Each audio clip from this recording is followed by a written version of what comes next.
ಮೊದ್ಲು ನಮ್ಮೂರ್ ದೇವಸ್ಥಾನಕ್ಕೆ ಕರ್ಕೊಂಡು ಹೋಗೋಣ ಬಾ. ನಮ್ಮೂರ್ ಜಾತ್ರೆ ನೋಡಿ ಬನ್ನಿ ಬಾಸ್.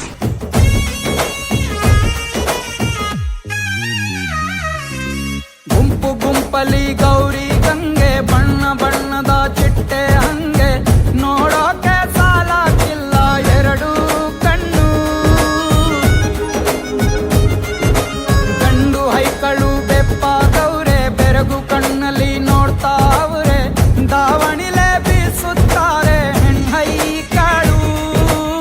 ರೊಟ್ಟಿ ಊಟ ಉಣ್ಣಂಗಿಲ್ಲ, ಹಬ್ಬದೂಟ ತಳ್ಳಂಗಿಲ್ಲ, ನೆಂಟ ಜಗಳ ಆಡಂಗಿಲ್ಲ ನಮ್ಮ ಊರಲ್ಲಿ.